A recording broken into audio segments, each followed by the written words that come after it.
Islamabad high court के justice मियां गुल हसन औरंगजेब ने एटीसी के जज अबुल हसनात पर सवालात उठा दिए हैं। जस्टिस मियां गुल हसन औरंगजेब ने कहा है कि इस आदमी को इसलिए यहाँ रखा हुआ है ताकि इंतकामी कार्रवाइयाँ की जा सके। साइफर ट्रायल में हमने इसके कारनामे देखे हुए हैं। इस हवाले से मजीद बात कर लेते हैं फैसल अब्बास से। जी फैसल अब्बास, मजीद क्या डिटेल्स हैं? काफ़ी ब्लैटेंट रिमार्क्स सामने आए हैं।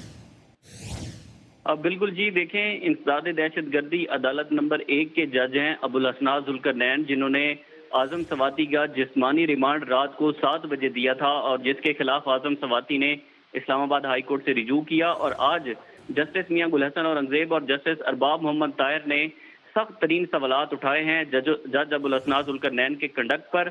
और उन्होंने कहा कि हमने मेंबर इंस्पेक्शन टीम को लिखा था कि जज अबुल हसनात जुल्करनैन को फौरी वापस भेजा जाए, ये अभी तक यही हैं और फिर ऐसे ही काम कर रहे हैं। उन्होंने कहा कि ऑर्डर करके तारीख दे देते हैं, बाद में जमानत को मुस्तरद कर देते हैं। इस आदमी को यहाँ रखा हुआ है ताकि इनकी सियासी कार्रवाइयाँ कर सके। इस हवाले से जस्टिस मियां गुल हसन औरंगजेब ने आज साइफर ट्रायल के ऊपर भी सवालात उठाए हैं और उन्होंने कहा कि साइफर ट्रायल में हमने जज अबुल हसनात जुल्करनैन के कारनामे देखे हैं और दुनिया की किसी अदालत में इस तरह की नाइंसाफी नहीं हुई जो जज अबुल हसनात जुल्करनैन ने की है। इस हवाले से एडिशनल अटॉर्नी जनरल को आज जस्टिस मियां गुल हसन औरंगजेब ने हिदायत कर दी है कि जो मिनिस्ट्री ऑफ लॉ है, मिनिस्ट्री ऑफ लॉ से पूछा जाए कि अभी तक जज अबुल हसनात जुल्करनैन को वापस क्यों नहीं भेजा गया और जो 7 बजे जिस्मानी रिमांड आजम सवाती का दिया गया था, उस हवाले से भी मिनिस्ट्री ऑफ लॉ जो है वो कल अदालत के अंदर पेश हो और वहाँ आकर बताए। अच्छा, आपसे मैं ये भी जानना चाहूँगी कि जस्टिस मियां गुल हसन की जानिब से आज इस तरह के रिमार्क्स देखने में आए हैं, इसका पस मंज़र अगर आप मुझे थोड़ा बता सकें तो।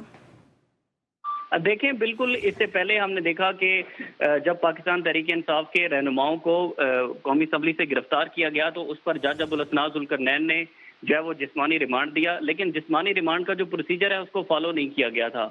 उसके बाद तहरीक इंसाफ के मुतअद्दिद केसेस ऐसे थे जिसमें जज अबुल हसनात जुल्करनैन ने जो है वो जिस्मानी रिमांड दिए। गुज़िश्ता रोज जब इमान मज़ारी और हादी अली चट्टा को गिरफ्तार किया गया था तो उसमें भी 3 रोज के लिए जज अबुल हसनात जुल्करनैन ने जिस्मानी रिमांड दे दिया, जिस पर आज जो चीफ जस्टिस और जस्टिस समर रिफा साहिबा हैं उन्होंने 2 मिनट के अंदर जज अबुल हसनात जुल्करनैन का जो जिस्मानी रिमांड का फैसला था उसको मुअत्तल कर दिया था।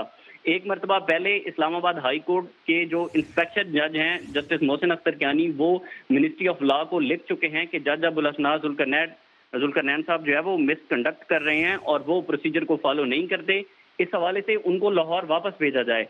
तो उसके बाद भी जज अबुल हसनात जुल्करनैन को लाहौर नहीं भेजा गया और वो बार बार अभी तक जो है वो जिस्मानी रिमांड मंजूर करते रहे बगैर किसी प्रोसीजर को फॉलो करते हुए, जिस पर आज दोनों जजेस ने जो है वो बड़े सख्त तरीन सवालात उठाए हैं। और अब जो मिनिस्ट्री ऑफ लॉ है उसको बाकायदा तौर पर ऑर्डर के अंदर भी लिखा जाएगा कि जज अबुल हसनात जुल्करनैन जो है वो प्रोसीजर को फॉलो नहीं कर रहे तो इनको वापस लाहौर भेजा जाए। जी ठीक है, हमारे साथ ही मौजूद रहेगा सीनियर कोर्ट रिपोर्टर कमर मैकन भी हमारे साथ मौजूद है और उनसे जानते हैं कि ये सारा मामला आखिर है क्या। कमर, मेरा आपसे सवाल ये है कि इस तरह की बातें हम ये देखते थे कि एक मखसूस सियासी जमात की जानिब से की जा रही होती थी और आज तक ये बात मफरूज़ों पर थी कि there is a divide in judiciary, लेकिन अब तो ये आवाज़ें अंदर से भी आ रही हैं। देखिए, जस्टिस अबुल हसन औरंगजेब साहब को इल्म है बखूबी के इस्लामाबाद हाई कोर्ट में किस तरह से मुदाखलत होती है और फिर अगर इस्लामाबाद हाई कोर्ट के 6 जजेस के खत को सामने रखा जाए तो किस किस्म की मुदाखलत हुई, जजेस की फैमिलीज को किस तरह से हिरासा किया गया, कैमरे लगाए गए और वो सारी चीज़ें जजेस के ऊपर प्रेशर को साबित करती हैं। लेकिन जस्टिस मियां गुल हसन औरंगजेब साहब बखूबी जानते हैं कि लोअर जुडिशरी में किस तरह से काम होता है और ये जो जज हैं अबुल हसनात मोहम्मद जुल्करनैन साहब, मुझे नहीं याद कि इनका कोई फैसला रह गया हो जो हाई कोर्ट में आके खत्म ना हुआ हो। जितने भी अभी तक इन्होंने फैसले दिए हैं, रिमांड दिए हैं और जितने भी नीचे इन्होंने केसेस जो हैं वो सुने हैं, अब ये इनको साइफर के केस के हवाले से ही ले लें। इन्होंने 10 साल जो है सजा सुना दी साबिक वजीर आजम अडवाणी PTI को और उनके साथ साबिक वजीर खारजा शाह महमूद कुरैशी को, और देख लें कि वो जैसे ही हाई कोर्ट में आकर चैलेंज हुआ वो मामला हफ्तों भी नहीं चला और हफ्तों में कुछ ही समातों में वो सजा जो है वो कलअदम हो गई। ختم ہو گئی.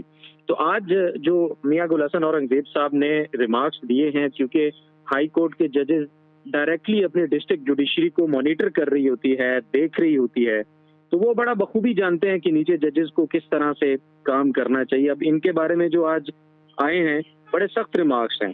جسٹس میاں گل حسن اورنگزیب صاحب کے الفاظ کے اس آدمی کو یہاں رکھا ہوا ہے تاکہ ان کی سیاسی کارروائیاں کر سکے.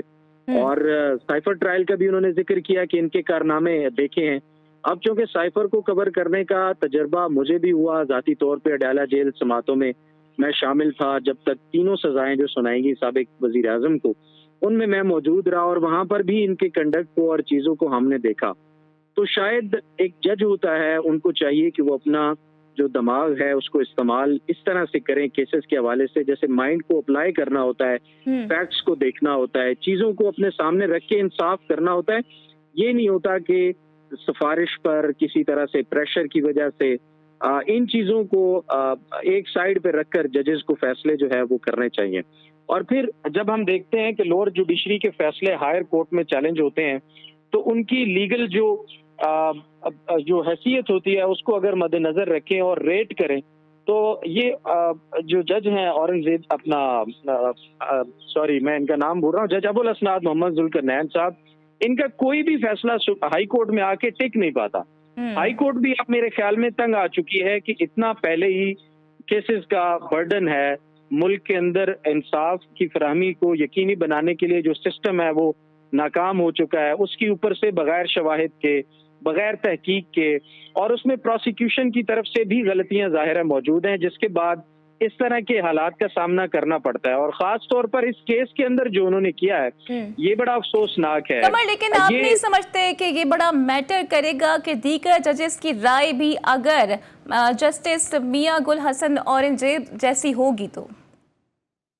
جی بالکل کرے گا. دیکھیے اگر ایک آواز جب اٹھتی ہے تو اس کے ساتھ سپورٹ میں بہت ساری آوازیں جو ہیں وہ پھر اٹھنا شروع ہو جاتی ہیں. تو میرے خیال میں میاں گل حسن اورنگزیب صاحب کافی سینئر جج ہیں اسلام آباد ہائی کورٹ میں، اور ان کے ساتھ بیٹھے جسٹس عامر فاروق صاحب بہت سارے کیسز ان کے ساتھ بیٹھ کر سنے ہیں اور ان کو بھی بخوبی علم ہے. تو وہ اس میں اپنی جو انٹرنل انکوائری ہے وہ بھی کروا سکتے ہیں کہ بھائی یہ ساری جو ابوالاسناد محمد ذوالقرنین صاحب کی طرف سے ہی کیوں اس طرح کی چیزیں بار بار آ رہی ہیں اور متعدد بار آ چکی ہیں. چاہے ہم سائفر کو لے لیں، دہشت گردی کے کافی سارے کیسز، انسداد دہشت گردی عدالت کے بھی، خصوصی عدالت کے بھی، کیونکہ یہ جج ہیں سائفر کیس میں ان کے پاس خصوصی اختیار ان کو دیا گیا تھا سائفر کا کیس سننے کے لیے. تو یہ میرے خیال میں ایک مس کنڈکٹ کے مرتکب اگر نہیں بھی ہے تو کم سے کم مس کنڈکٹ کی کارروائی جو ہے وہ ضرور انیشیٹ کی جانی چاہیے. اگر مس کنڈکٹ کے مرتکب نہیں ہے تو کم از کم مس کنڈکٹ کے حوالے سے جو ان کے انیشیٹوز رہے ہیں وہ دیکھنا بہت ضروری ہوگا. ہمارے ساتھ موجود تھے قمر میکن اور ہمیں اپڈیٹ کر رہے تھے. فیصل عباس، آپ دونوں کا بہت شکریہ.